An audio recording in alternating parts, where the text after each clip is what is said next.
Good evening, everyone. It is 6:48, and we're going to start the meeting.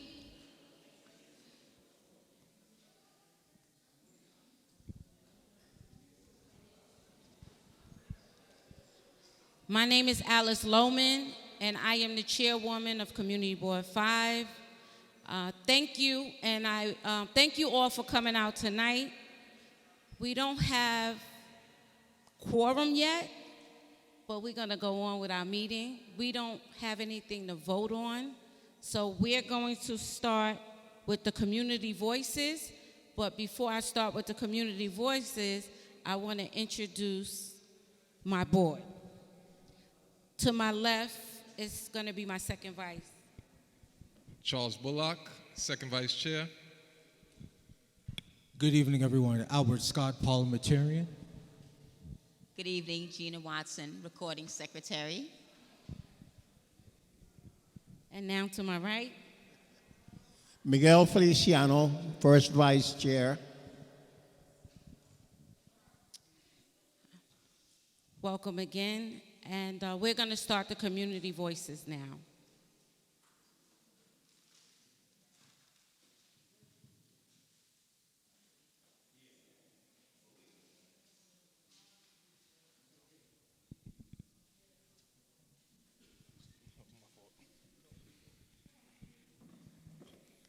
The first person we have is Dwayne Frankson, Starrett City Sports Club.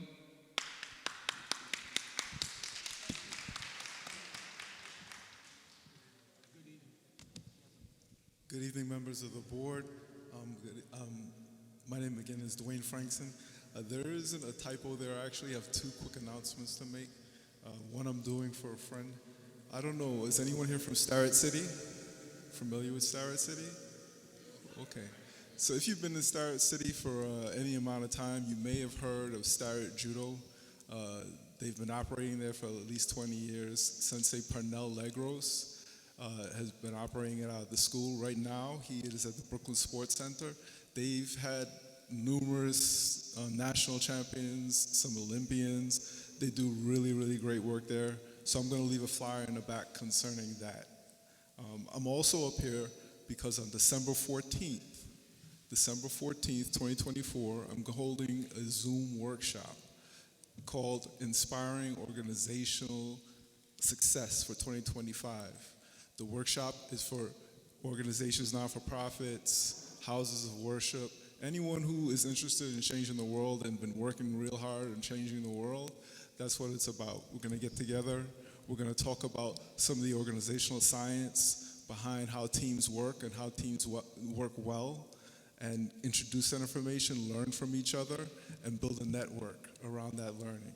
So again, I'm going to leave a flyer in the back about that. That's December 14th. It's on Zoom, so you can attend in your night clothes if you need to. You don't need to brush your teeth. No one will know. If you have any questions, though, I'll be in the back. Thank you. Clap it up again. Up next, we have Haley Kim about the rally for toxic home flipping.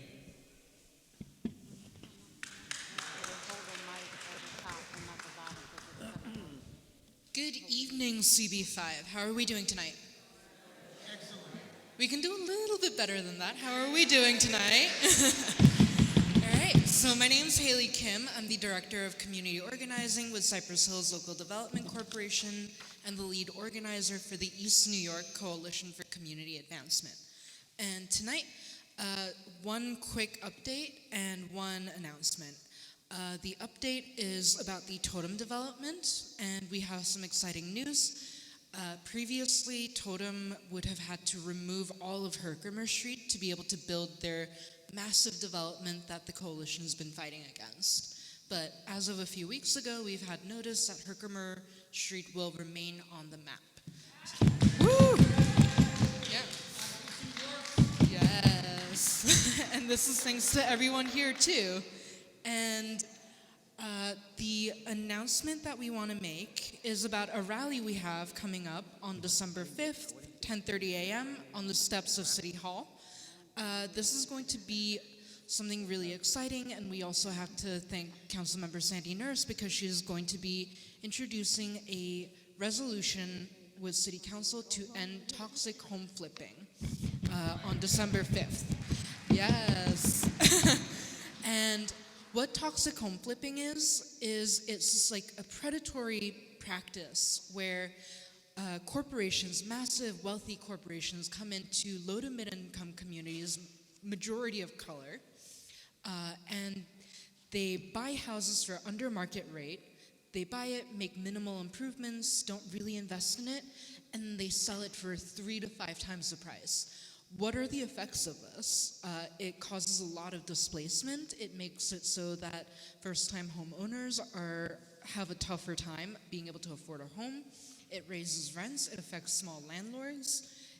These are really devastating effects, especially for communities like East New York, which is one of the top 5 affected in all of New York City. So we want to tell the state legislature to vote yes on the bill to stop, to end toxic home flipping. All right, thank you so much.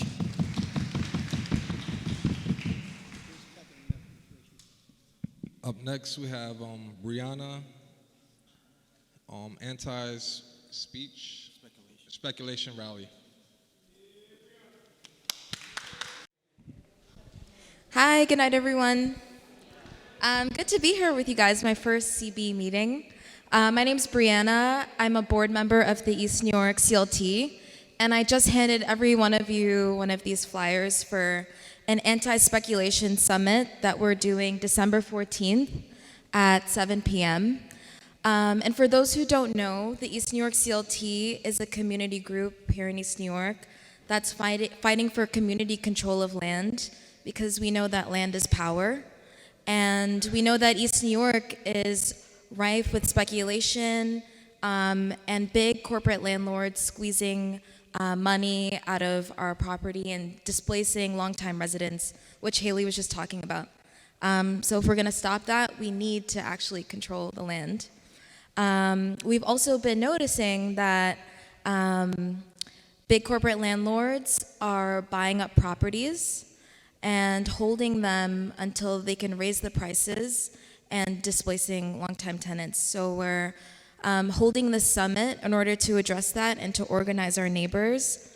We're also going to be releasing a worst speculators watch list of the biggest corporations that are doing this in the neighborhood in order to organize the residents of those speculators, those who live in those homes, to actually go after them directly, to stop people's evictions, to protect vulnerable residents. So we're going to be having lawyers at this summit from a really great organization, Take Root Justice. They're movement tenant lawyers.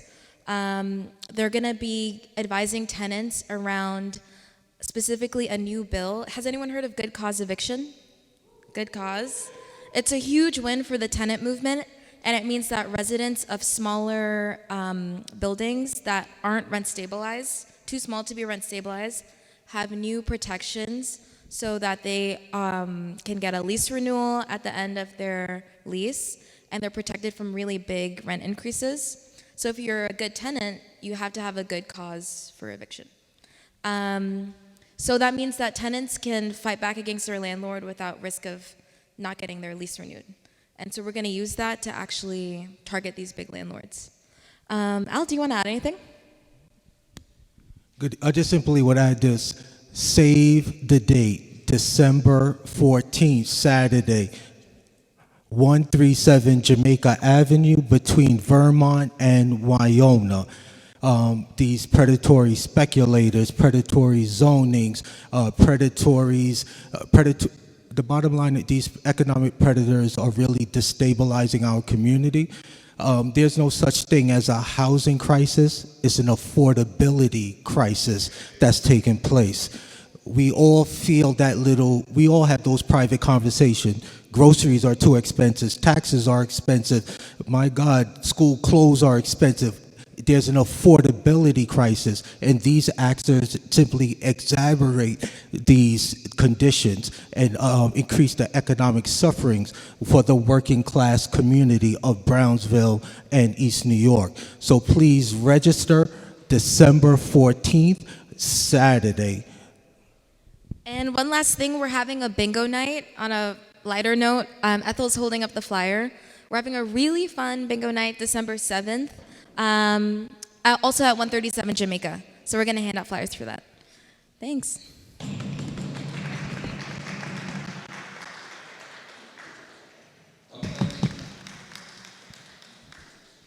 Up next, we have Brother Paul Muhammad. Oh, he's shy. Give him a hand clap. He's shy.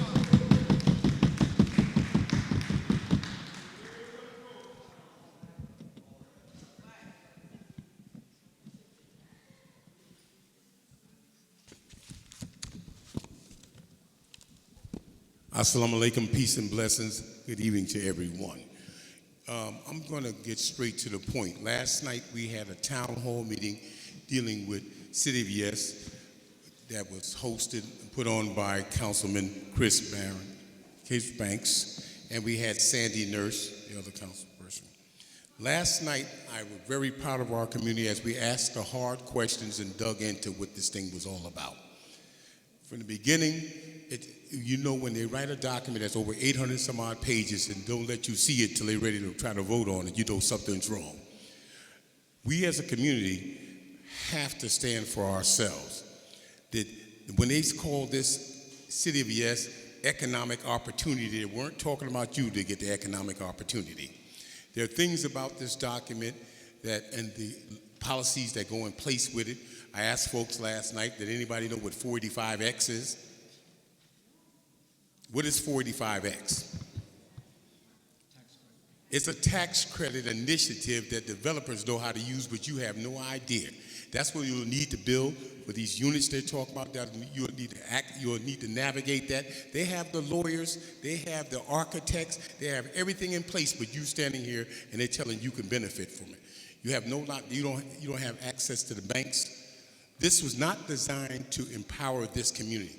It was designed to give access to people to get at our homes and our property to what they want to do. They call your homes where we live at, that we love, these 1 and 2 family homes. They say the word low density, like it's something disgusting.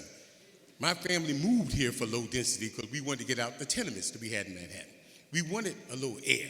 We wanted some space. So we came here and got low density when people were burning and slashing and leaving. Now they're telling us something wrong with that. See, just in the whole psyche of this thing, no is not a bad word. They tell you only the slave couldn't say no. The slave had to say yes.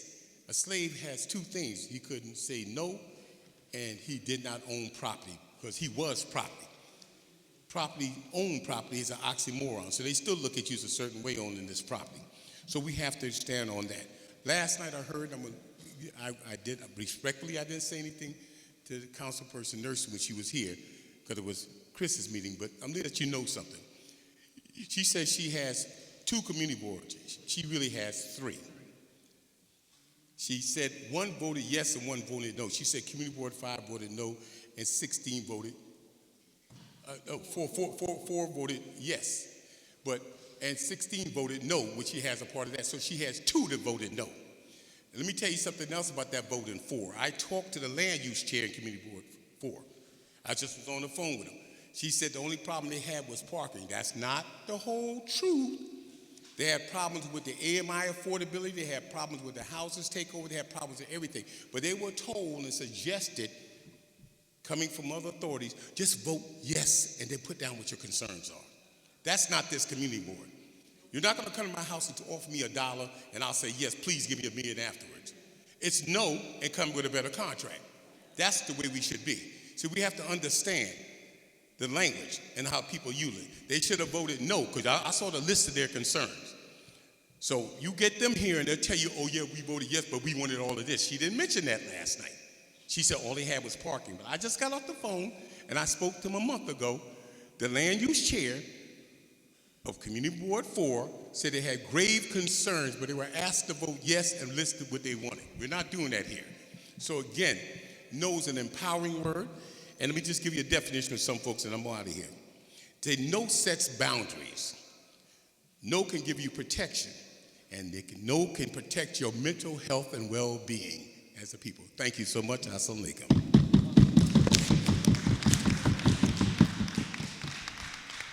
Up next, we have David Chichua, kayaking update.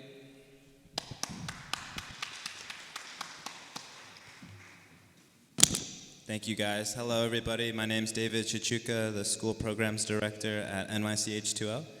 We do a lot of work up at Highland Park, where the Ridgewood Reservoir is located, to teach students about where our water comes from, especially important right now since we're now in a drought warning, and just appreciating the outdoors, being healthy, going outside, exercising, and experiencing nature. So to that end, I just wanted to give a quick update on the kayaking event that we held in October. It was really awesome, went smoothly, safely. Our guides were trained to do wet water rescues in their kayaks, and we had about 13 people over 2 sessions come out. So we're really excited about it because the Ridgewood Reservoir is a natural oasis and also connects us to our Brooklyn water history.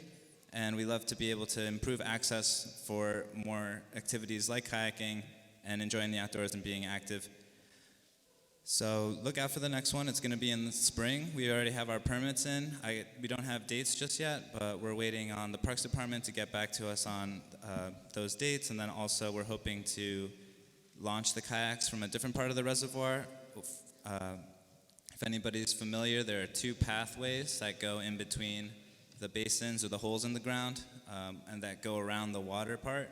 So there's one of the paths that we helped open up but has since been closed. We're waiting on the Parks Department to finish their inspection to open it again, and we're hoping to use that to launch future kayaks. There's also a house, a brick gatehouse at the reservoir that the Parks Department has invested money in to stabilize, and we were really happy to use the gatehouse to store the boats, so we called it a boathouse, but definitely would love to have conversations with people about what they could see happening at the gatehouse or the boathouse. We would love to see electrification, to be able to put in better communication like Wi-Fi. We also want to make sure people feel safe and have cameras where they are necessary, and then also just the ability to reach out to police or folks in an emergency so that they know where to go, and just improve overall access and safety and enjoyment of the Ridgewood Reservoir in Highland Park. So one final matter that we spoke to the Transportation Committee about this past week. In 2021, we advocated for a city bike station at Highland Park because there's no buses, because there's no public transportation up there. We asked the community board to support us with a letter, which we were very gracious to receive and are grateful for the support. At the time, the DOT didn't put any bikes in there because they didn't have the network expanding in this area for a myriad of reasons. So now they've recently, as of last year, put in some city bike stations on Bushwick and Cypress, or Wyckoff Ave and Cypress, north of the park, and at Broadway Junction. So we're renewing our request to the DOT to consider putting a city bike station in the park on Highland and Vermont Place. I left some letters on folks' chairs so you could see the picture of where it is. And just putting it on everybody's radar. And one final thing as it relates to Community Board 5 is we recently acquired a grant through the New York State Department of Environmental Conservation to replenish some street trees along Highland Boulevard going towards Evergreen Cemetery.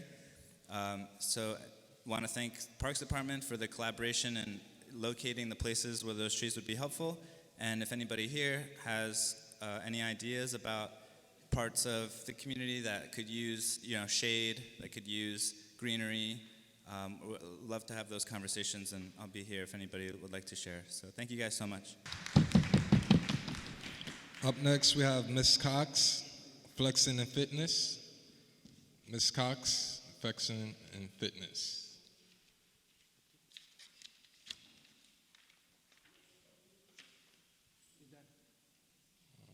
All right. move forward. Brother Albert Scott.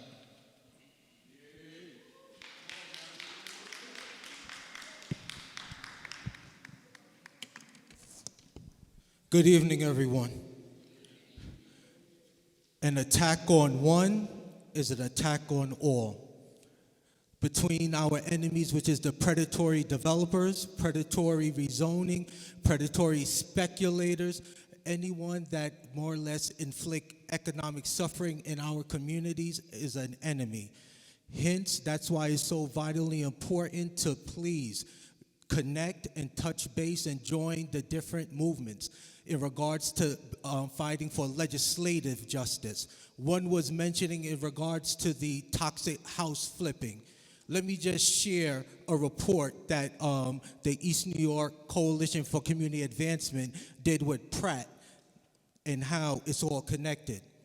In year 2023, in regards to toxic house flipping, East New York had approximately $252 million worth of toxic home flipping.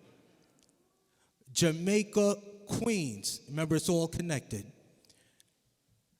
approximately $600 million in regards to toxic house flipping sales. In Brownsville, that number is approximately $240 million. So the question you have to ask yourself, what is the common denominator in these communities? What is the common denominator? Black and brown working class communities, low, moderate income communities. These type of actions that take place offer nothing but economic suffering. There's no such thing as a housing crisis. It's an affordability crisis. We all have the conversation with friends and family like, this is expensive, that is expensive. I don't even know what to do. I don't even have enough to save for retirement. But that's a different conversation about the retirement crisis, where 20% of folks over 50 only have zero in retirement savings. This is what's taking place. So this is why I'm asking everyone to save the date on December 5 in regards to addressing the toxic house flipping, in regards that we're looking to galvanize communities throughout New York City to pass this state legislation by our very own who authored this, which is New York State Senator Julia Salazar. By next meeting, I'm definitely going to be looking at our local representative, and I would like to see that they are actually signed on. Our Assembly Member Nikki Lucas, our State Senator Roxanne Prasad, we have to see that you're joining because clearly this community is definitely being targeted. And if you want to know who the enemies are, save the date for December 14th, the East New York Community Land Trust event that was clearly articulated to know who the enemies are and the economic disruption that's taking place. And finally, like I said, they're focusing on black and brown communities. A homeowner came to this meeting and stated that there is a business along Malta, Stanley Avenue, and Louisiana where there's a cement business, and for whatever reason, the cement dust is going inside their home without any satisfaction. Brooklyn Borough President, I know you're going to have an air quality survey that's taking place. East New York needs to be a part of it. Council Member Banks and others that covers this district have to take these homeowners into account. This is another way just simply to frustrate homeowners to sell their home. Because right now, they cannot even sell their home because of this environmental economic racism taking place. Thank you for your time. Thank you, Brother Scott. Up next, we have Eleanor from the city of Yes. Oh, this is my elder. We clapping it up. Clap it up until she gets there. Take your time.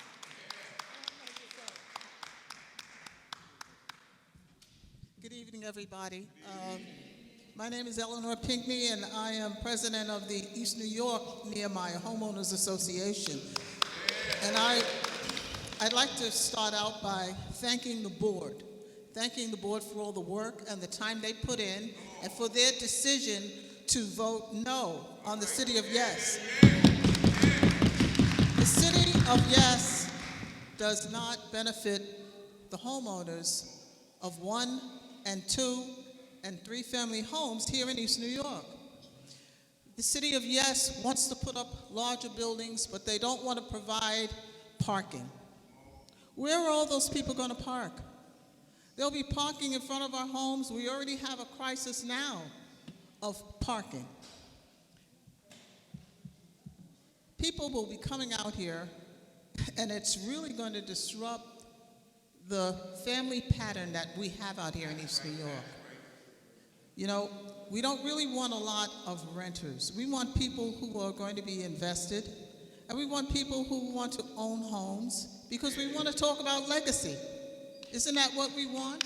Isn't that what we want? We want to be able to leave something of value to our children. We want to leave them a community that's safe and intact.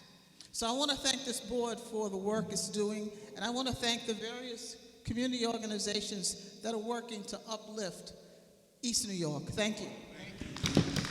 Thank you. Up next, we have Evelina Rhodes. Oh, yeah, another one. My warrior, clap it up.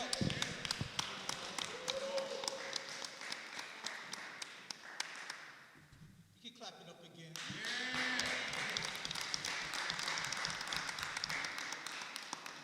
I'm going to try to be a little bit calm tonight, but I've been living in East New York for 41 years. I moved to East New York because they put me out of the projects. As a black woman, I could not buy a 2-family house because they won't give me a loan, okay? Because I have children, and black women at that time, 40 years ago, you couldn't get a loan. A single black woman could not get a loan for a house, okay? So I'm saying this. We need to look at our history, and we need to teach our people about the history. Because if you know your history, you'll stay stronger. In East New York, and in Brooklyn, period, you know Brooklyn is the last place in the New York area where they have solid land. If you did the history of Manhattan, Manhattan is not a solid place to live. You know, the children used to have to go in boats to go to school because Manhattan was not solid. Okay? The only solid land was the Bronx. The man who owned the Bronx, he was a farmer, and Brooklyn. We need to learn our history. My house, they call my house 20 times a day. I don't even use my house phone anymore. 20 times a day to purchase my home. I look around at this area here. We need to talk to the homeowners and bring them out. Not yap with each other. You need to bring out your neighbors. You need to bring out your community and let them know that you have a board who's going to work with them and for them. Because if they don't know anything, they won't do anything. And we need to tell our friends, our family members, and everybody to come out to the board meetings. Find out the information that you need to find out. We really need to really get, and I do thank this board for what they're doing. I've been on the precinct board. I've been on the 71st precinct board. I've been doing Girl Scouts for 22 years in East New York.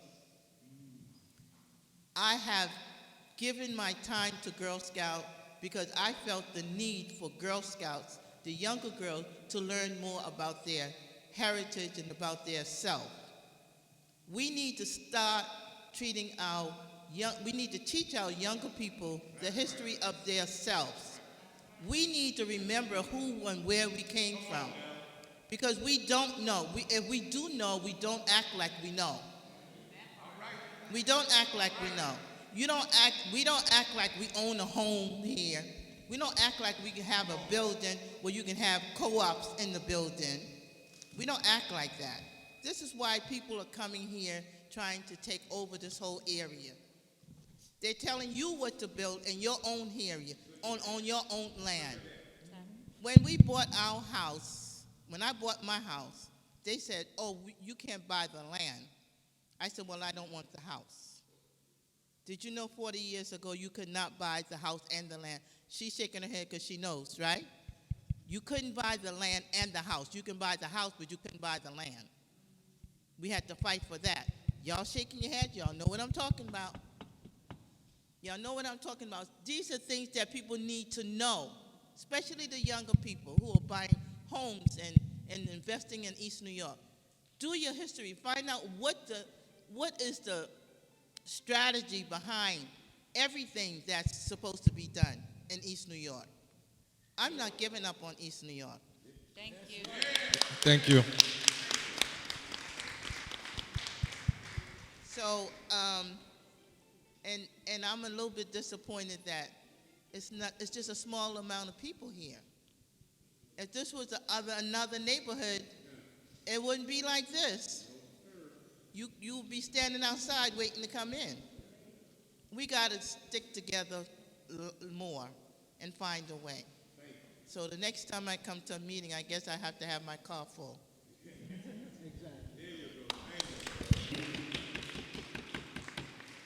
Up next is myself, Charles Bullock.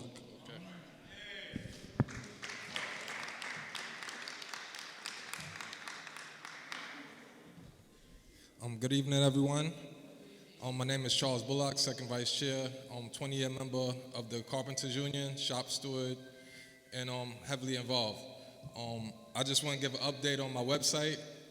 We made a little change at the end, so it's shadesofthetrade.org, O-R-G. So I had to make it more,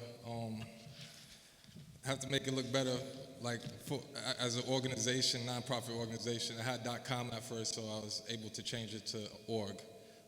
In February, we're going to start back the apprenticeship hiring, so it's going to be a little downtime right now. It's going to pick back up in February, and I'm going to have the information listed on my website, and I also plan on incorporating Job Corps into my website, because that's another pathway where young men and women can get into the union that a lot of people don't know about.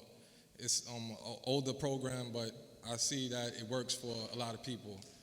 And I'll continue bringing in all the information for my people. And tomorrow we're doing a giveaway at Success Garden with the crib.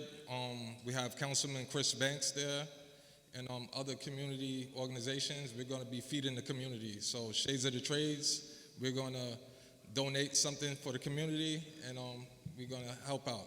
So I just want to make those announcements. Everybody have a happy Thanksgiving, and God bless.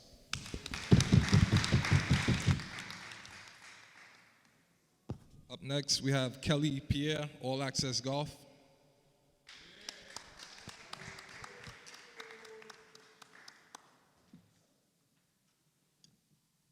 Hi, my name is Kelly Pierre. So I'm also the co-chair of the Economic Development Committee. Our next meeting is Wednesday, December 4th. So NYC EDC is supposed to be coming. Recently, they issued an RFP. It's called, if you have your pen and paper ready, it's called East Brooklyn Workforce Development Fund. I'm gonna say it again, it's the East Brooklyn Workforce Development Fund. Essentially, like the scope of work is to develop like a workforce program. So kind of like what you mentioned, Charles. It's within community boards 4, 5, and 16, 4 being Bushwick, 5 being East New York, 16 being Brownsville. And when you go on the website, you look at the RFP, you look through the information.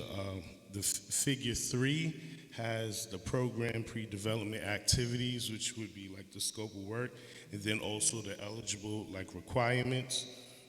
They do say that it's only for nonprofits, but when you read the RFP, it says that a for-profit organization could just go under a nonprofit organization.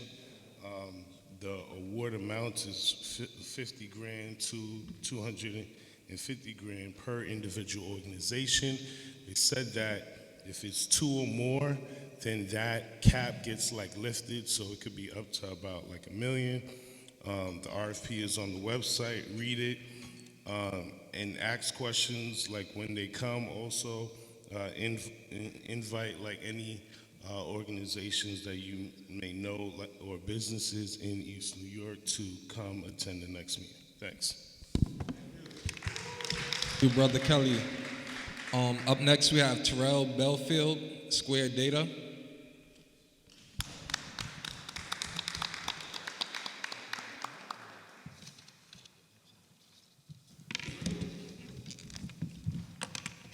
Good evening, everyone. So I was gonna just come talk about what I wanted to talk about first, but I was inspired by Brother Al's words and the beautiful young ladies in the back, and it just started sparking some thoughts in my head. So I'm gonna just share with you all a little bit about myself. So Brother Al said, he mentioned the block about with the cement on the edge. I live on that block, so I can attest to what he says. It's loud early in the morning, 6 a.m., weekends. You would think that, I know that my block is mixed use, but that doesn't, if you're mixed, then that means the business and the residential should be able to coexist properly. In terms of complaints, 311 calls, I have hundreds of 311 complaints, no real responses, I've talked to the owner, I know the owner, call them, all types of things. It's a lot of, it's unfortunate because these people don't live in the neighborhood. They've never lived in the neighborhood, they don't understand it, they've never experienced certain types of adversities that we have, so it just goes right over their head. They don't care, it's all about profit first. So that's the first thing I wanted to say. And then next, also wanted to attest to, as I said, the young ladies were speaking about being in this community for 41 years. I'm a decade plus away from 40, but I understand that history is important. My family owns a lot of properties on that block, and if it wasn't for my mother telling me about legacy, about generational wealth, about how important these things that, like land, that you can't get back are, I probably wouldn't know as much. But that's why I'm here, and that's why I'm encouraging a lot of younger individuals to come around, because there are plenty of homeowners. Like, we're black and brown people, we own homes, like, and that's something that my generation may see or want to aspire to be a homeowner one day, and not actually look at their families and realize you might own a house, your grandmother might own a house, your auntie might own a house, and there are things that need to be in place to actually protect it. So I just wanted to express my kind of like how I relate to what they said. And then that brings me to not my main point, but the city of yes. We have to hold the politicians accountable. At the end of the day, I also want to thank the board. This is all volunteer, right? The politicians, they get paid. They get paid 6 figures, over 6 figures, to push an agenda. Therefore, as was told, we told the other community board, they're nudged to just say yes, and then we'll figure it out later. It's a lot harder to remove something once it's implemented than just say stop and leave it right there. So we just have to really hold these politicians accountable to do their jobs, you know? And that's something that I am definitely working toward doing and learning a lot more about. I've been coming to these meetings for about a year now, so I've learned a lot, met a lot of great people, and definitely want to hold them accountable for the things that they're supposed to do. We put them in power, we can take them out of power, we can make them like they have to vote for what we want, not what they want, not what their bosses want, what we want. We're their boss. Like the mayor and all of that, they can't even really get them out of power. Like I don't really think, I'm not sure, but I don't think the mayor can get rid of the city council person. I'm pretty sure that we got to vote them in and do these, like that's why we have these processes, right? So sorry about that.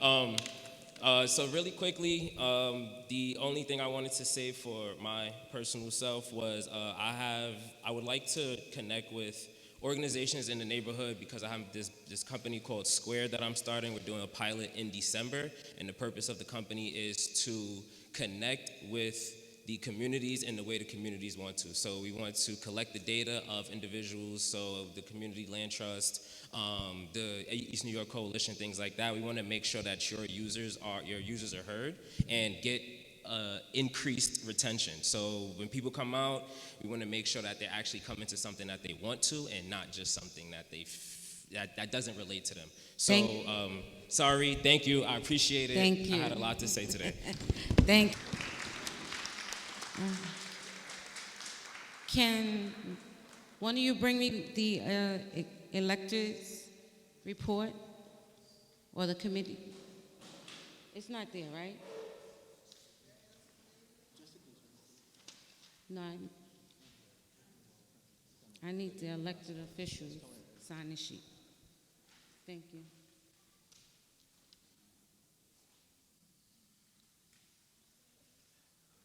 David Burgos from the Brooklyn Borough President's Office. I'm not sure, before you start, who came next because there's no time next to anything. So, Dom, you're next. So, Dom, after him, you can come up.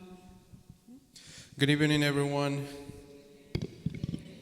My name is David Bergoa. I'm with the Brooklyn Borough President, Antonio Reynoso. I'm a community organizer. I just have a couple of acknowledgments. November 11 was Veterans Day, and Borough President wanted to thank any veterans that are here with us tonight.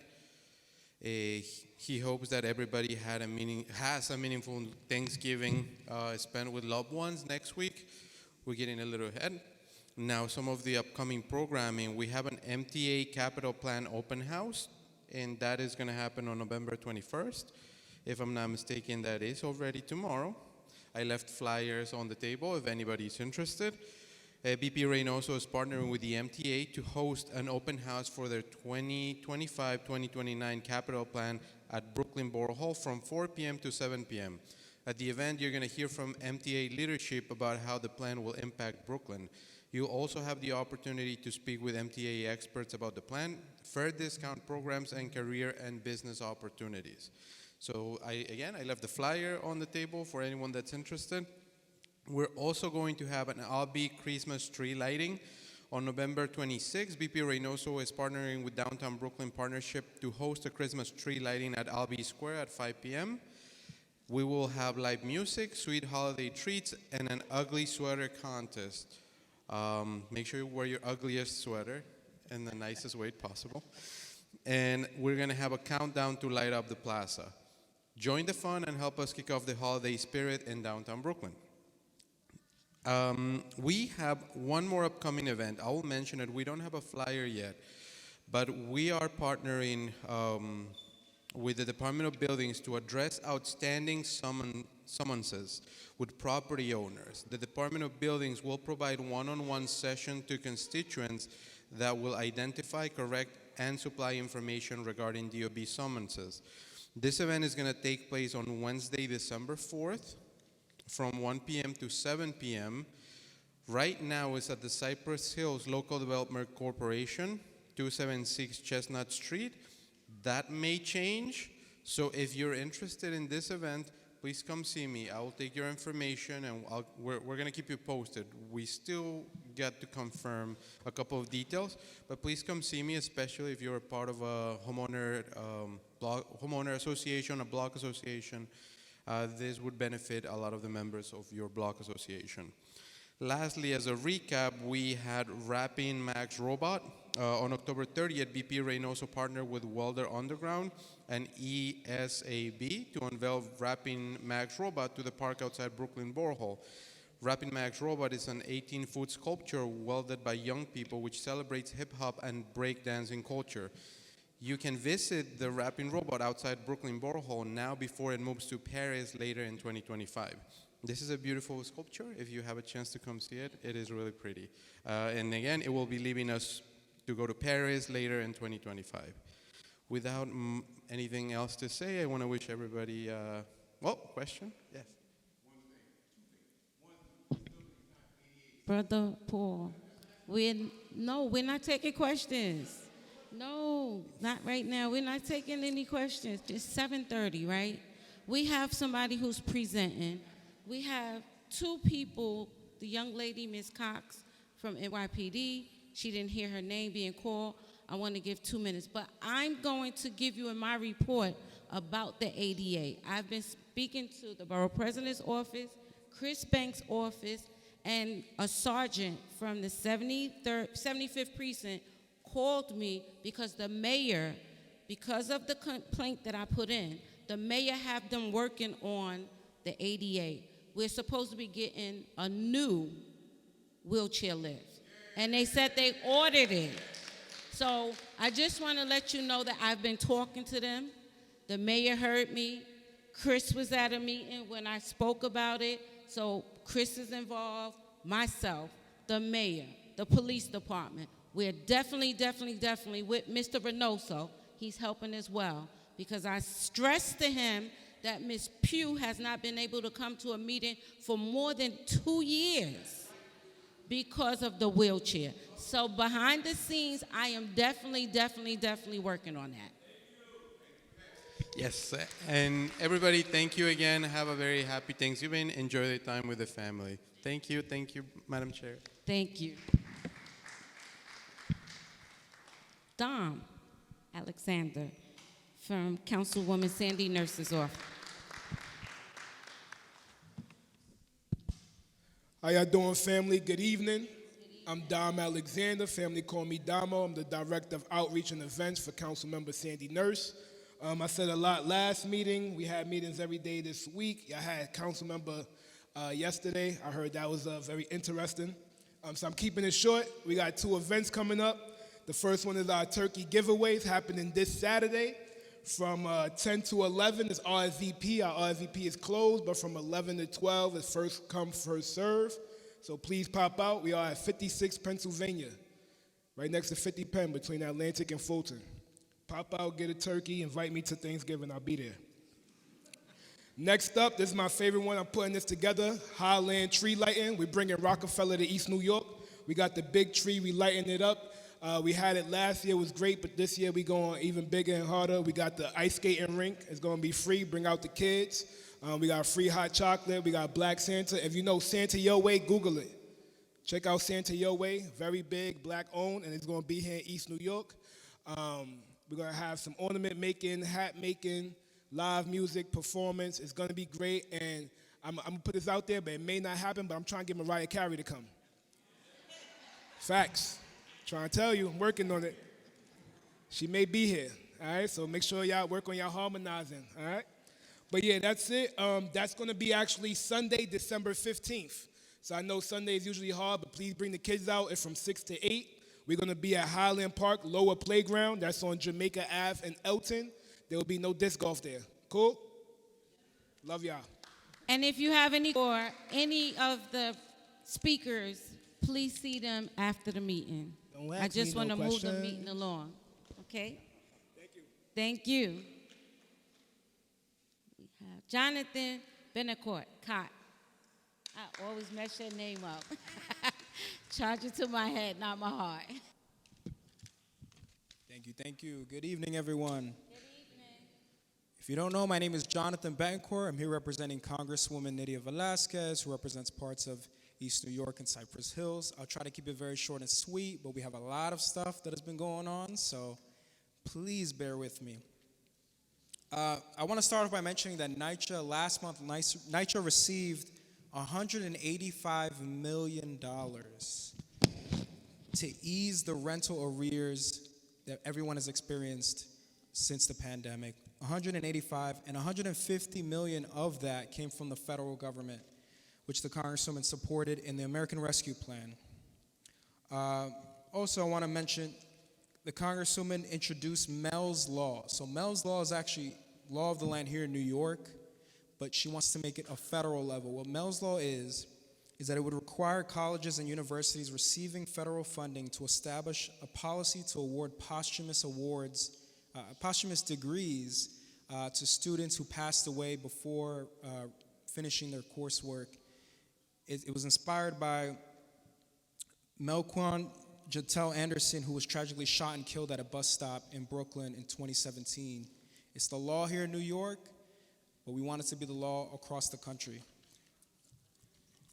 Quickly, because I know we're all tired, a couple of updates from the federal government. In October, the Biden-Harris administration announced more than $1.5 billion for state and tribal opioid response grants. New York is set to receive $56 million to address this issue that we've seen all across the country. We all know the opioid crisis is everywhere. It's here in East New York. It's all across our district. So we're glad that money is coming down from the federal government to address this. Also, last month, the Biden-Harris administration issued a final ruling requiring the replacement of lead pipes in the next 10 years. The EPA is investing $2.6 billion to replace lead pipes all across the country. An estimated 9 million homes are affected by defective old lead pipes, out-of-date lead pipes. Here in New York, 130,000 homes have old lead pipes. So that money is trickling down. New York State will receive $116 million to improve our water infrastructure. Just two more things. I'm sorry, Madam Chair. I'm sorry. In response to what we saw during hurricane season, when people were trying to flee Florida during Hurricane Milton, during Hurricane, I forgot the other one, Helene, I believe. People were trying to flee Florida and having to pay more than $1,000 extra to get a plane ticket. We all had to. Does anyone have family in Florida? I know we all do. I know I do. And I'm sure they were trying to flee from this catastrophic disaster that was Hurricane Milton. People were paying up to $1,000. What this bill would do, the Congresswoman has introduced the Airfare Act. What this bill would do is it would limit hikes no more than 30% during a disaster. So people who don't have the means to leave won't have to stay in place and possibly lose their lives because they can't afford to leave. I just want to wrap up by mentioning that in September we partnered with the board to host a student internship and resource fair. It was a wonderful event. We had a whole bunch of community-based organizations, federal agencies like FEMA and the FBI. We had a workshop, resume writing workshop. We had a panel to discuss the importance of internships. We had great organizations like Charles Shades of the Trade was there. Give him a hand.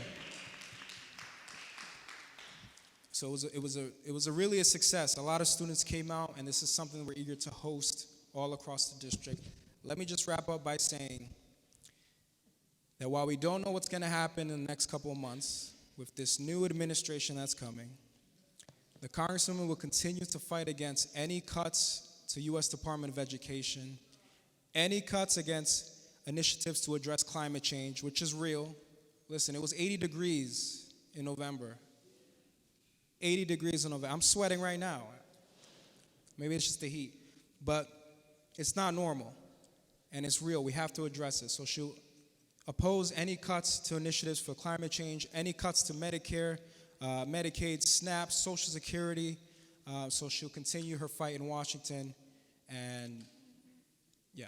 Thank you. Thank you so much. I just want to give out the phone number. Our office phone number is 718-599-3658, and I left some information in the back. Thank you so much, and have a happy Thanksgiving. Thank you. Jessica Franco.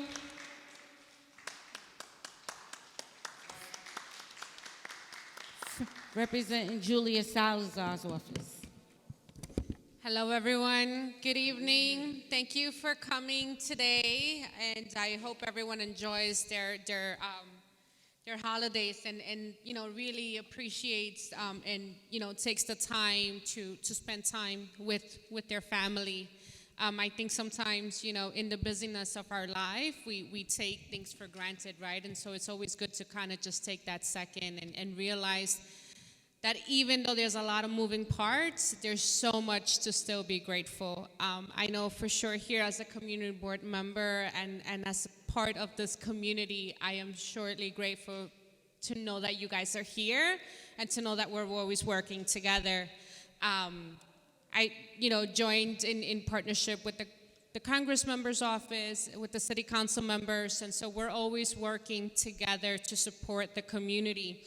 One of the next upcoming events, I'm not sure if Dawn brought it up, but there is a turkey distribution that Sandy Nurse is doing this upcoming Saturday right out of her office. And this is going to begin at 10, and we're partnering with her, so please make sure you're at 10.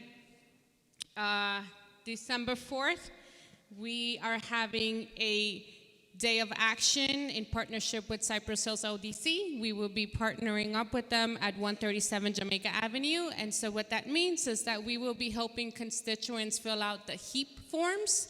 This is assistance to support your electricity and gas bill. We're going to be there with Connecticut, National Grid, and HRA. We're going to be there from 10 to 2. So please stop by if you're interested in getting this kind of support. December 5th, we will be out in City Hall. We will be rallying to end the toxic home flipping that is going on through our communities. So I hope we show up nice and strong, and we let the investors know that we're no longer going to accept that. What's interesting about this rally is that, again, we continue to work in partnership. So that day, City Councilmember Nurse will also be introducing the resolution to support the End Toxic Home Flipping Act. So just as investors are coming at us with everything they have, so are we. Okay, so I hope to see you all there from 10:30 on. And as always, it is a pleasure to be here. We work for you. Our office is 718-573-1726. Let us know if there's anything else we can do to help. Thank you. Thank you. Ms. Cox, and then we're going to have our city council member, Chris Banks.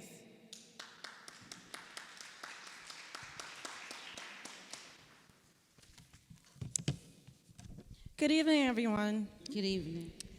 I am Officer Cox. I work here in Brooklyn Outreach, and I just wanted to give you some information on some things that take place in this building. An event that I'm actually throwing this weekend, November 23rd, this Saturday. It's called Flex and Fitness. It's going to be 3 fitness classes. The first one's going to be a yoga class, then followed by a calisthenics class, and then a cardio dance class. For anyone that loves to work out, health and wellness, there's going to be a lot of information that's going to be given, some speakers, some music, food, a little party. It's from 1 to 4 p.m. this Saturday, November 23rd. I wanted to also bring your attention to anyone that likes jazz. There's a Let's Jazz event, November 21st. That's a Thursday night for people that enjoy music and you just want to come out and relax, chill, enjoy the vibe. I also teach dance in this building alongside Detective Barry. So there's a Grinchmas showcase where we're going to be alongside teaching acting and dance and giving away toys so your children can learn dance. And the dance team is going to be teaching that. So that's the NYPD Youth Dance Team. So we meet on Tuesdays and Thursdays, 4 p.m. to 6 p.m., and Saturdays, 9 a.m. to 2 p.m. And I didn't give you the information for the time for the Grinchmas Showcase. That is on December 21st from 11 a.m. to 3 p.m. Okay, so if you want any further information on any of these events, you can just either scan my QR code or see the flyers in the back. Thank you. Thank you.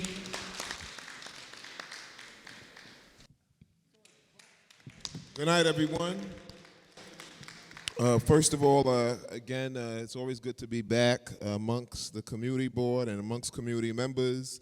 I just want to remind you guys, we have a major vote that's coming up on the City of Yes Opportunity Tax Amendment.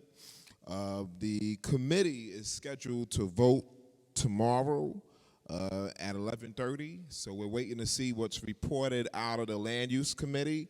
So anybody that can make it down to City Hall tomorrow, please come on out. You can go on the City Hall website, and obviously you can see it virtually, but we're encouraging folks, if you can come out, please come on out. It's the Committee on Land Use. They're going to be voting out the City of Yes, and we'll be able to see exactly what the modifications are, and then we'll have possibly maybe a week, 2 weeks, where it will actually come to a final vote on December the 5th, which will be the final vote. That means it comes to the full body of the City Council, all 51 members, and hopefully all 51 members are there and they don't chicken out. But hopefully all 51 members will be able to weigh in after this extended and long deliberation process we've had over the last couple of months, or I would say a year or so. So I want to remind you to come on out. And the stated meeting is on December the 5th. It's going to be at 1:30 at City Hall. So please come on out, guys. I'm always pressed upon to let folks know that the 42nd Council District, our voice matters. Our voices count. So we need to make sure that we're engaged and we're at the table. I'm definitely going to be there representing you and lending my voice to the fight. So we want to encourage you to come on out.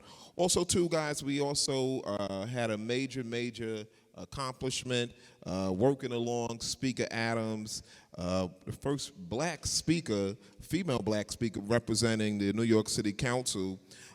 We were able to have a press conference in front of Carter G. Woodson, which is a NYCHA senior development here in the East New York, or it's actually in the Brownsville section of the 42nd Council District.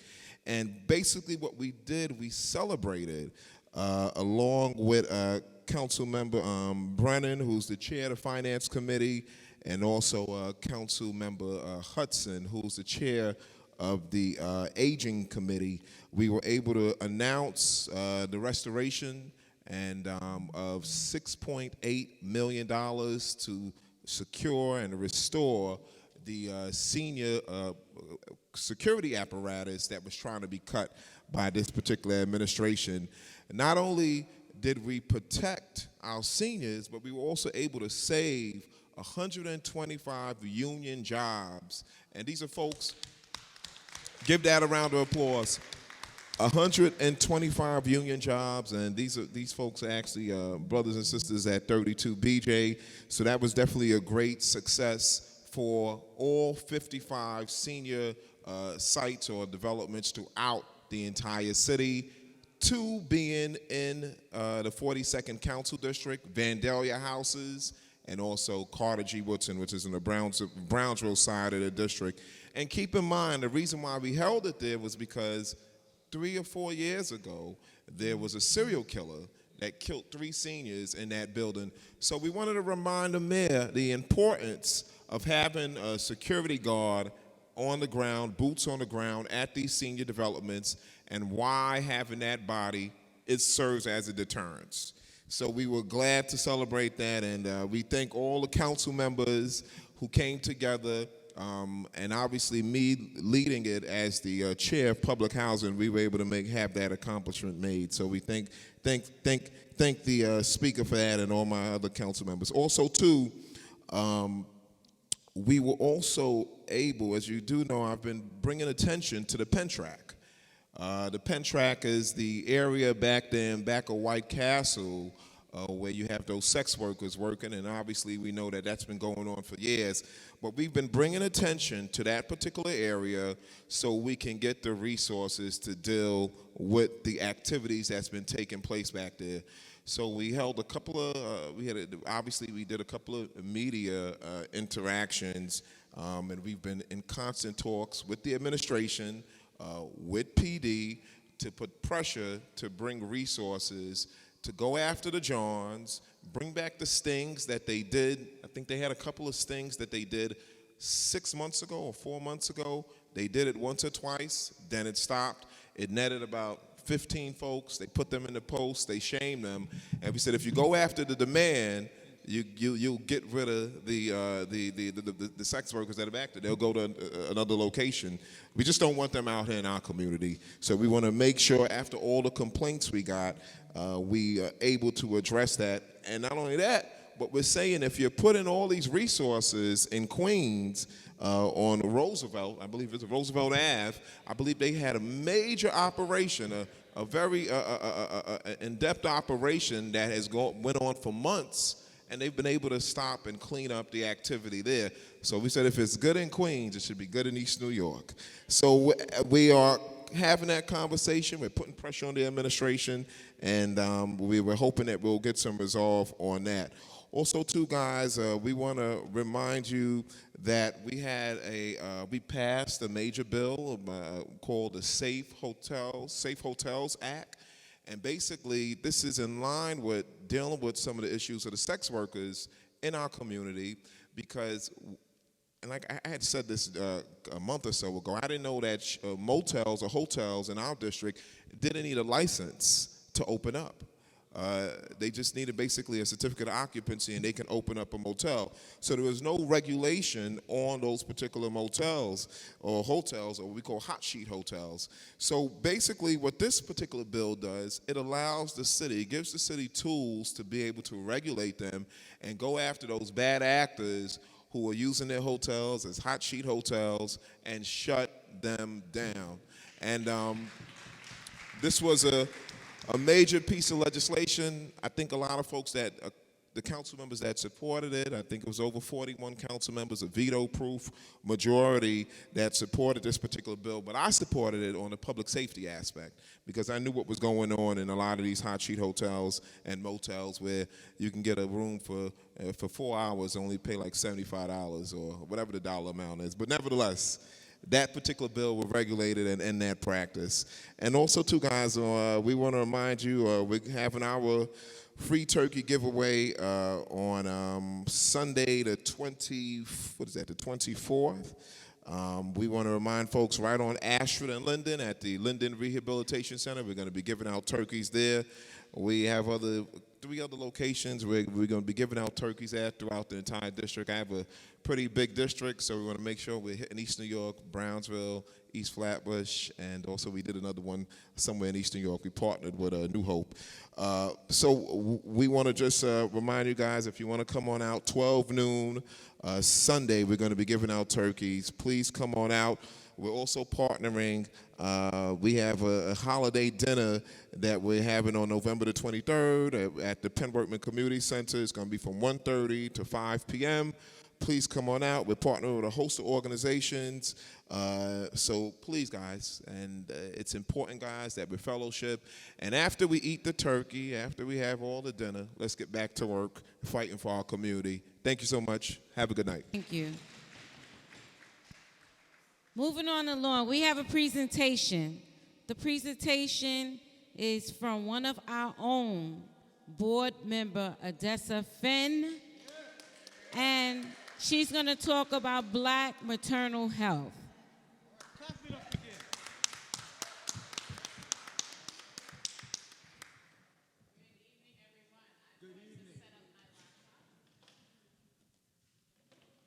Can everyone see the slides? Pretty okay? All right. So my firm, Midwife Life Consulting, I have a private consulting firm where I do these types of talks, clinical trainings, in-services, executive coaching, all different types of things we do at Midwife Life Consulting. Thank you, Ms. Perkins. But tonight, again, I want us to have a community conversation as our chairwoman, and thank you, board, for having me. Is going to be on maternal health, but on aspects of health that impact us all. And the word generational was used here tonight. This is to plant a seed that you will turn key in your communities, in your families, in the spaces, your networks, that will have an impact generationally. That is my intention, that is my goal tonight. So I've titled the presentation, Weathering and Maternal Health, the Natural Effect of an Unnatural Process. And that is because the things that we are experiencing as Black people, I'll speak specifically to East New York, are manifestations of the normal response that you would expect on health, but it's an unnatural situation that we are in. So that is the intentional title for our, hold on, let me reload.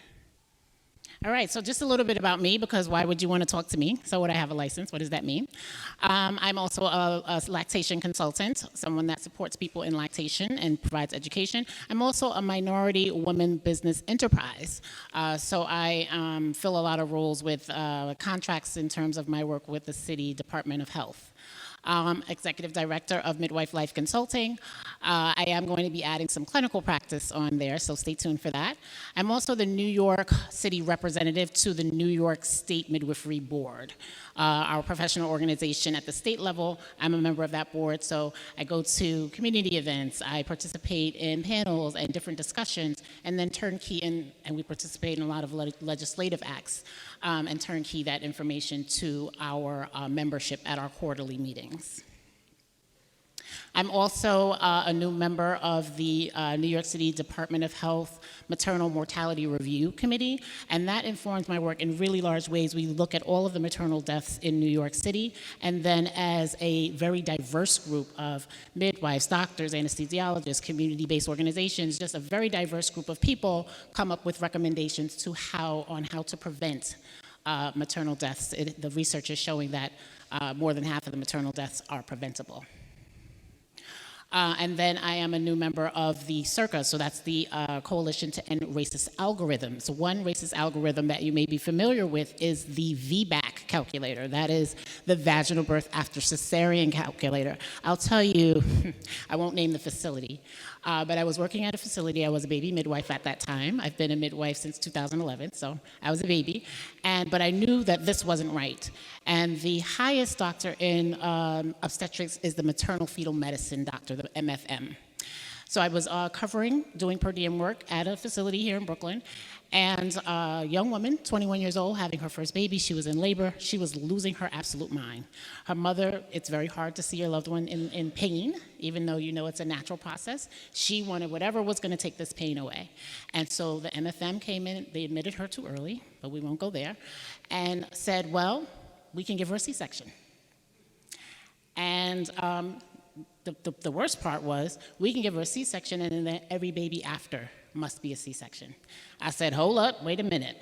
Can we talk outside? And I said, why are you lying? He said, well, it's going to be hard for her to find somewhere else to have a vaginal birth after cesarean. I said, but it's still a lie. So we went back in, and he said, well, the midwife wants me to tell you that. I said, no, the midwife wants the truth. And that is that we can do this. If you do have a C-section, you can try for a vaginal birth after cesarean. It's not impossible. And we can now just get you comfortable and get you into labor. And we had a beautiful vaginal birth. So this CIRCA VBAC calculator that we're looking at is eliminating the fact that race has been implicated or indicated as a reason why a person of color would not have a successful chance at having a vaginal birth after cesarean. It's not data-driven, so many institutions have walked this back, and they're no longer using that particular algorithm. So just to give you an overview of what I'll spend a little time talking with you about, we'll look at weathering. It's very important to me that we as a community are having this conversation because, again, as I said, this is a generational impact that weathering has. We'll look at allostatic load, and I'll walk you through that. And then we'll take a look at how poverty begins in the womb. And I'll share some resources with you. And at any point, I'm happy to entertain a question if that's okay, Madam Chairwoman. If there are questions, is it okay for me to entertain questions? Okay. All right. So now we're going to take a look at, I like to enter into this conversation by looking at what people who are in position to make policy decisions related to black maternal health, what their thinking is.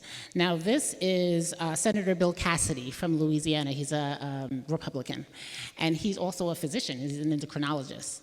And this is a quote from a interview he did with Politico Opinion.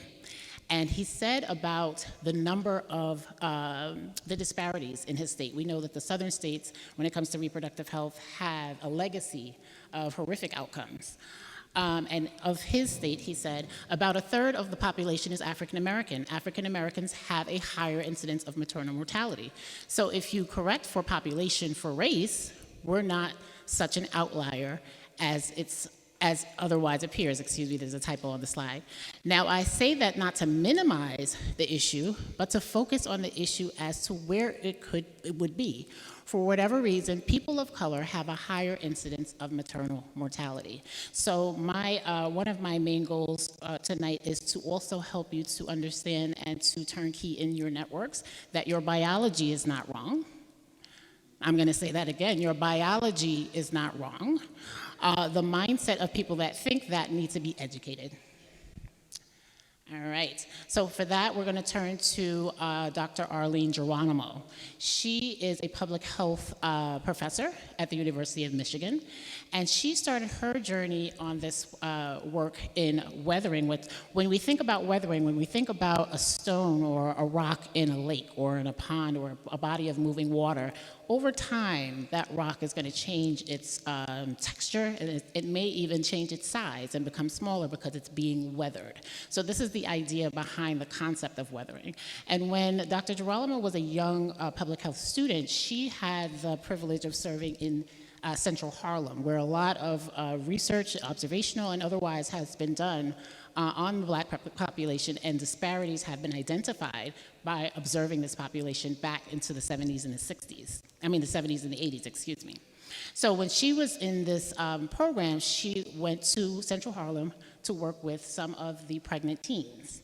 What she observed was that younger women, they thought, teen pregnancy is a problem. But for the black community, what was found, because they had not been exposed to environmental racism long enough, that their health outcomes were better than even women in their 20s. So as the age increased, unlike what was thought back then, the outcomes for people of color, for black people in particular, were not better.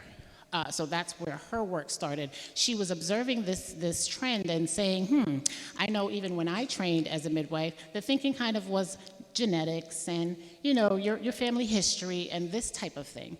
But what her observations informed her of was that this was environmental. This wasn't the biology of the people that she was observing.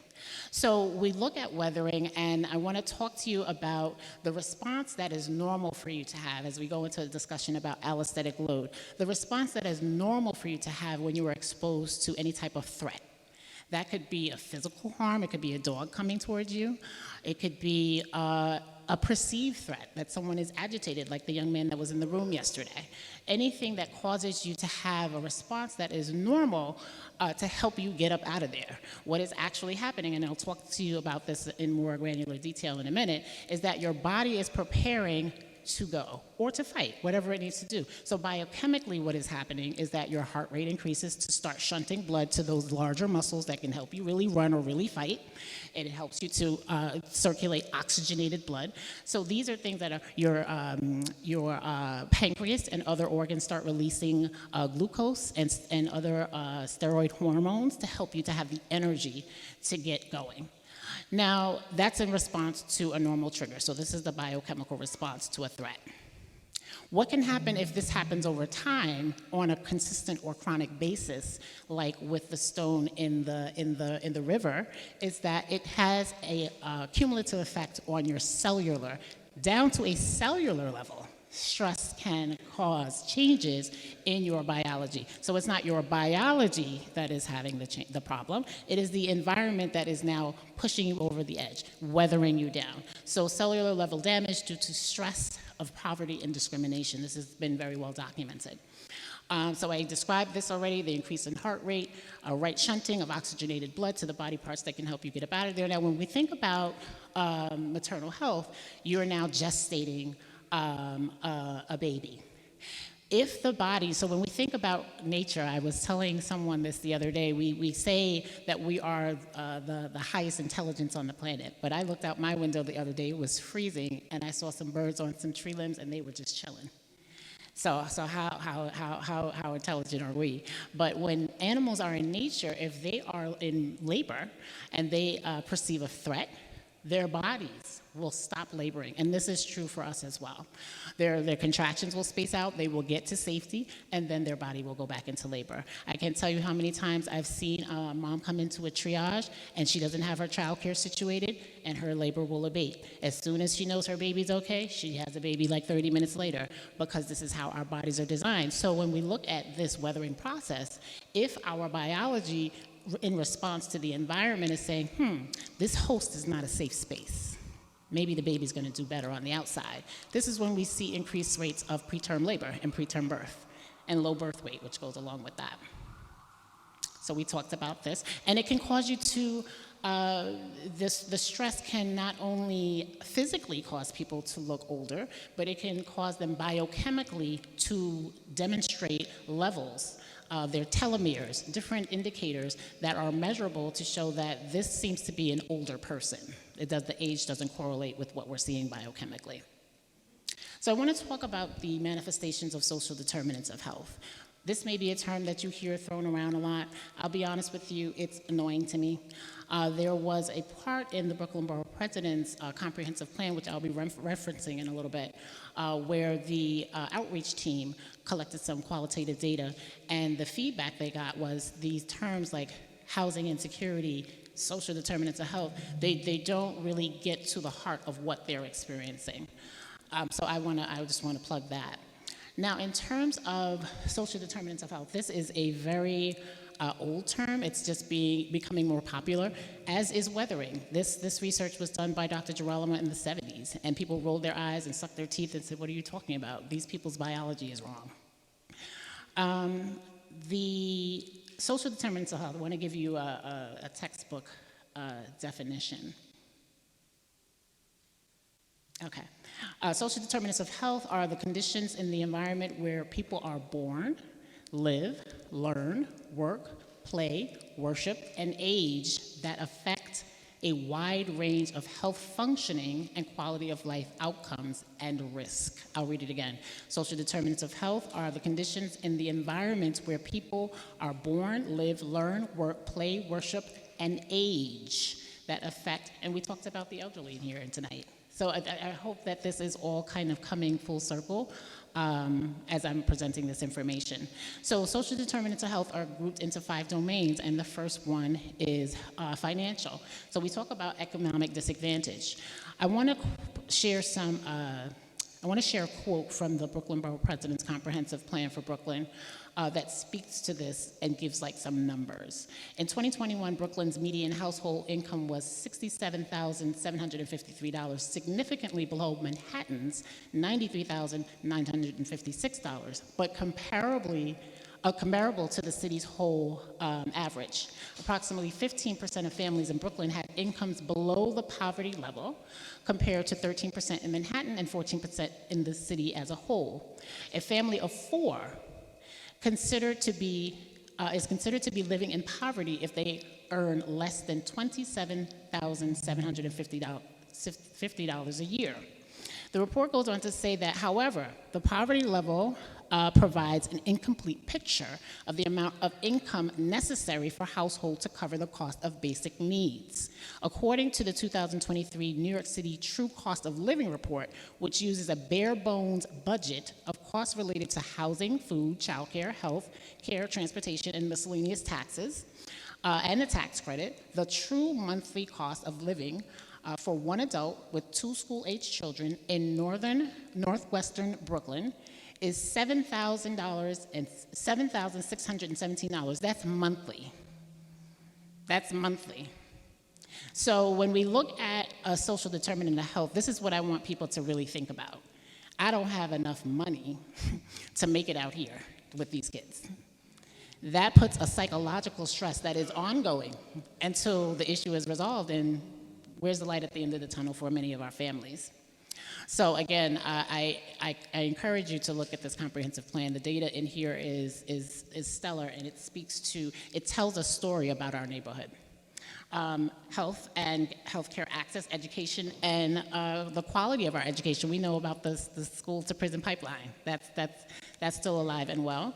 And then access to quality care. What does it mean if you have a bunch of health clinics in your neighborhood that doesn't accept Medicaid, when most of the people use Medicaid? The borough president's plan showed that there were a large number of primary care facilities in the neighborhoods that needed the most, like East New York, but that there were the lowest Medicaid, accepting the Medicaid payers. So it's no use to us if we can't access. This is how access to care causes a weathering condition on people. Let's see. If I want to spend any time, okay, we talked about neighborhoods and how that impacts us. And then when we look at just the things that we've been talking about, the developments, what are the long-term health effects on us from being exposed to concrete flying into your window, for the people who talked about that? And then just community. Now, I want to just share this image of how stress and anxiety during pregnancy can affect the fetus. So we talked about how the body will respond to stress. The blood vessels will constrict to help pump that blood to the heart and to the larger muscles.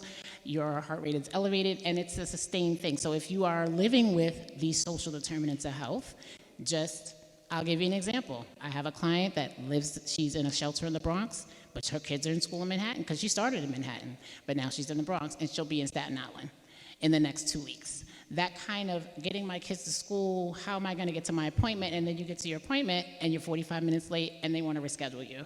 Or they side-eyeing you like you just rolled out of bed, but you've been up since 5 this morning trying to get these kids where they need to be and get to this appointment. And many clients in qualitative studies have talked about feeling disrespected. I'm gonna move quickly into allostatic load. Are we still okay? Here, we're good? Okay. Allostatic load. Really interesting concept because this gets into the biochemistry, and I'm a science geek. So allostatic load refers to the physiologic consequences of chronic exposure to fluctuations or heightened neural or neuroendocrine responses primarily arising from stress. This is your body going crazy because you're stressed out on a constant basis. The steroid hormones are going, the heart rate is elevated, the blood pressure is elevated, the glucose is flying in the blood because it thinks it's in danger, and we need to mobilize, but it's not, and then we have diabetes. So these are the things that can happen with allostatic load when it persists. Now, allostasis pertains to the process by which the body responds to stressors and regains stability, so you're able to self-regulate. You're able to have a dog jump out suddenly and then kind of catch yourself, or have a fender bender and kind of reset and get back on your square. When you are out of balance, you don't have that capacity to self-regulate. So acute allostatic load we're going to experience because it's a protective mechanism to help us to mobilize. When we have repetitive allostatic load, then we're getting into some trouble. Now, anybody can experience this. People in high-powered jobs. Our council member, Chris Banks, that's always on the front line, our board, all of our members that are out in the community fighting. These things can bring on a certain level of stress. But the difference is we're able to get a reprieve. We're able to kind of step away and get a respite from that. People who are under repetitive allostatic load without a break, people in high-paying jobs may be able to take a luxury vacation. They may be able to take a couple of weeks off. People who are hourly employees that don't get sick time, that don't have paid time off, these are people that will experience it differently. And then we talked about chronic allostatic load. You're just not getting a reset at all. And then the cumulative effects of allostatic load manifest as chronic health illness. Now, I have this image on the slide here, and I'm going to share a story with you. It's about software. Did any of you see this story? This was in 2019 that this happened. You saw the story? Mm-hmm. So you can be my amen choir. Software developer Angie Stone, she took a girls' trip, and the title of the story, this is a bit from the article, that it revealed that America still has a long way to go when it comes to race. To most, this is not surprising, but what's unique is how the specific experience Jones and her friends went through revealed the pervasive way systemic racism still runs through our community.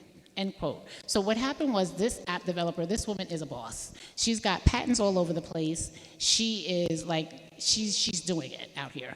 Her and her girlfriends, 10 of them, took a first class fight. They were going to have some girl time. Again, getting a reprieve from the stress to kind of balance out the allostatic load. Well, when they got to the airport, it was trouble. People wanted to know who were they and why were they getting in the special lines. There's no way that they paid for these trips. Nowhere in any of the reporting that I read said that these women won these trips or won these tickets. They paid their cash money. They got harassed from the time they were in the preferred line to the time they were sitting in first class having their champagne. People were yelling, oh, they think they're a higher class of people than us. This kind of stress, although it seems like it may not be a big deal on the surface, it does have a cumulative effect when this is your daily existence. When you are perceiving that you are having attacks, excuse me.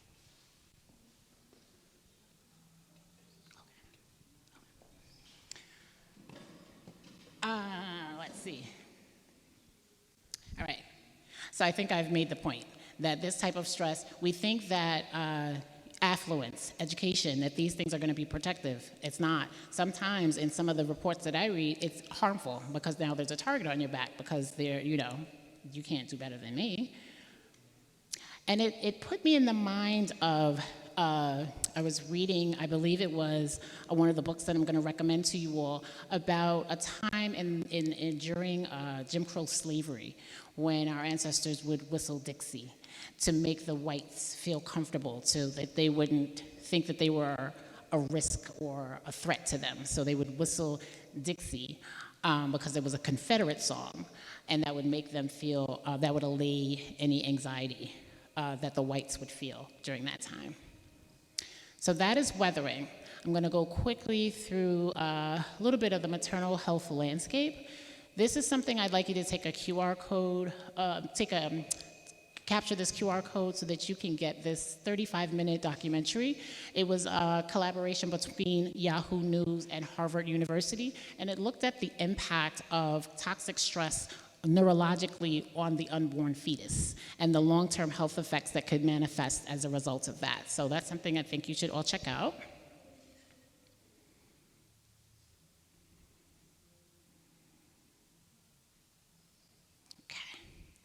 This is something that you should look out for on the horizons, the New York State Maternity Information Law. This is a law that's been on the books since the 80s.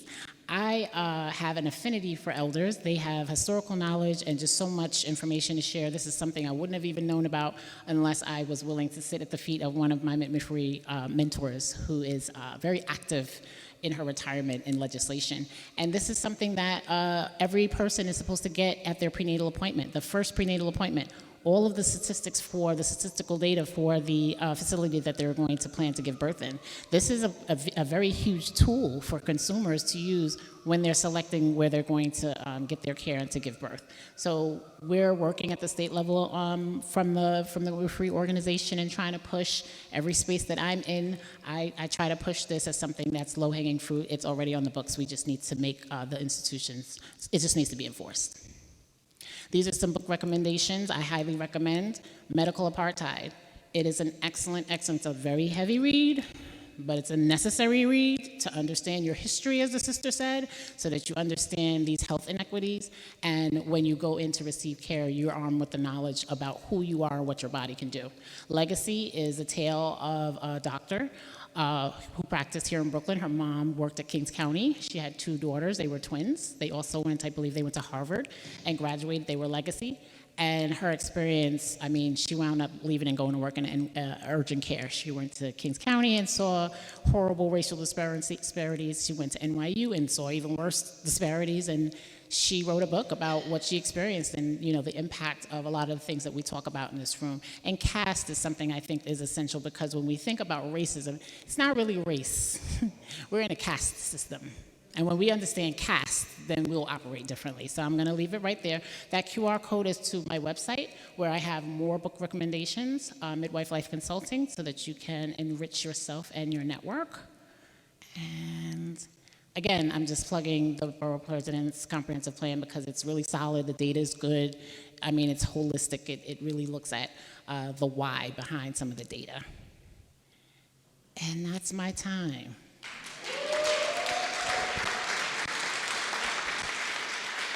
Thank you so much. Thank you. If there are any questions.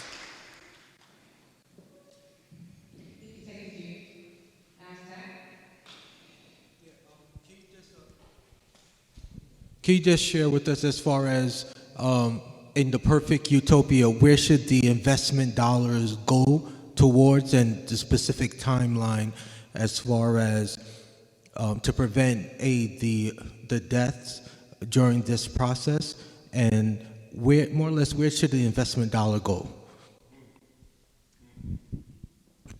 That's the question. So as a midwife that has practiced in many clinical settings throughout the city and even in Long Island, I have to say in 2024, there is nowhere that I will tell a student to go and nowhere that I can really safely say unless I'm there, I'm referring somebody, to be honest with you. I think the work is really, money isn't gonna fix it. This for me and my observations of what my clinical prowess tells me that this is about attitudes, behavior, and culture. If the attitudes in the space say that your biology is wrong because our population is sick, I was talking to an OBGYN director one day, and she said, our patients are just so sick. And I said, I'm going to say something different. I'm going to say that the society is sick, and the society is making the patient sick. And she said, oh, you're going way back. I said, we must, because then the messaging becomes that their biology is wrong, and that message is incorrect. So it needs to be an assessment. There needs to be a landscape assessment of people's attitudes, behaviors, and cultures in the institutions. There needs to be statistical data, transparency, and accountability in that way. And then people might get their mind right. But what she spoke about was another epigenetics. We go, there you go. I know you got epigenetics dealing with the fact of our stress, what we went through as speaking. Again, knowing our history. But I'll be working with her and other powerful leaders in the community to bring this to East York Diagnostic Clinical School, be engaged with our youth from these different high schools, the junior high schools. And thank you again for allowing me to take the opportunity. Thank you.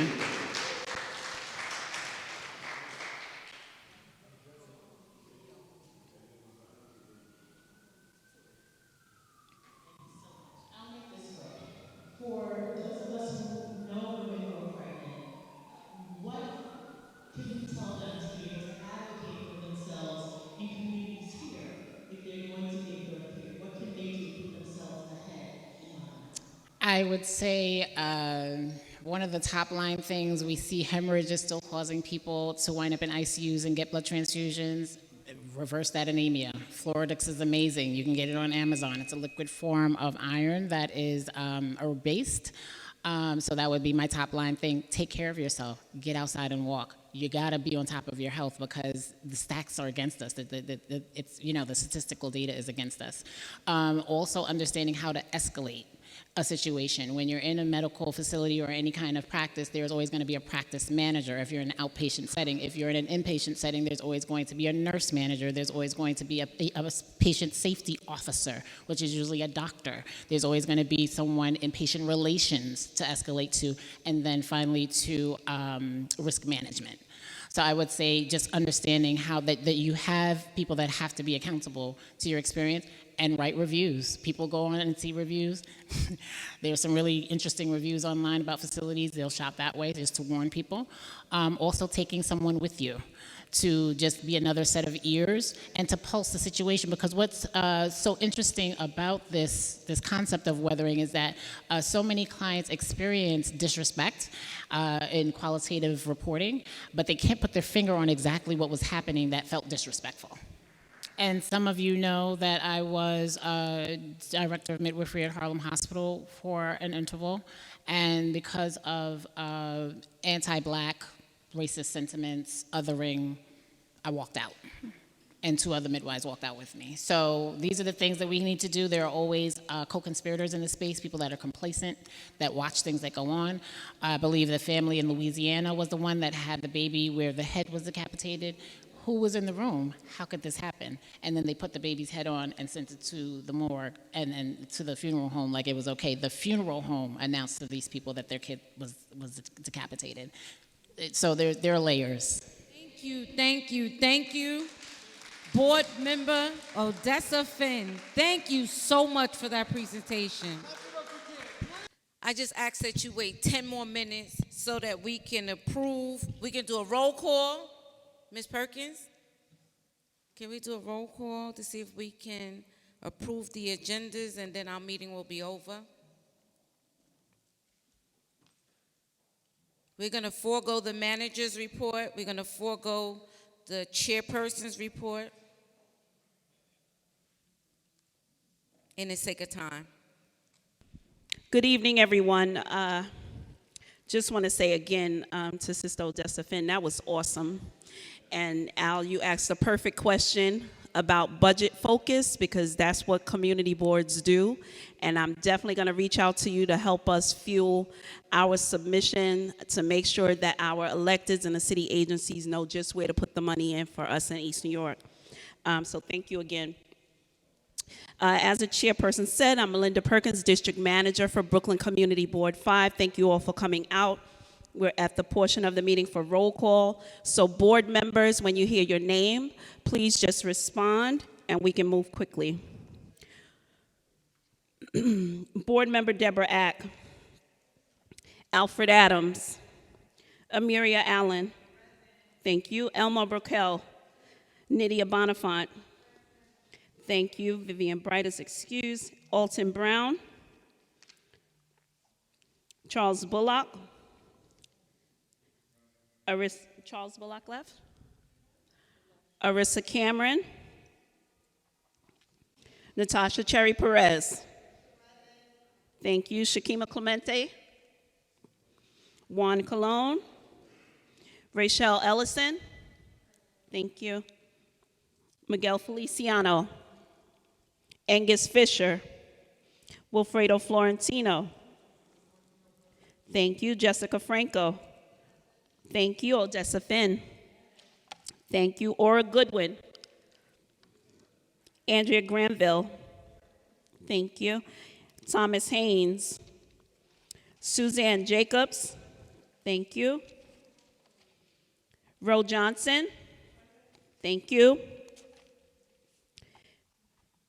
Grace Jones Roberts, Jangir Kabir, Deron Linson, Alice Lohman, thank you.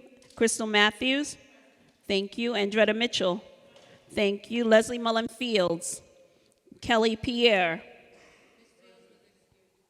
thank you. Kelly Pierre, thank you. Ms. Pugh is excused. Alberto Ramos, Vincent Riggins, Jimmy Rivera, Boris Santos, Abdul Sattar, thank you. Al Scott, thank you. Joyce Scott Brayboy, thank you. Isaiah Thomas, thank you. Marsha Thorne, Dr. Tomlin, Paul Muhammad, thank you. Luz Torres, thank you. Monique Wallace, Gina Watson, thank you. Tanina Wilkinson, Hazel Worley, thank you. Adam Zaman. We're shy quorum, Madam Chair, at 22. Because we do not have quorum, we had a voting item. I was just told by transportation. We'll have to move that to next month. Mr. Wilfredo, I'm sorry about that. It wasn't on the agenda. I didn't know that we had a voting item because I could have put it before we did the presentation or right after the presentation. So for that, I apologize. It's not on the agenda, and I didn't know there was a voting item. Is there any old bit? Well, we can't do any business anyway because we don't have quorum. With that being said, good night, God bless, and get home safe. Happy Thanksgiving, and if you're traveling, have a safe trip there and back. Safe travels. God bless you all.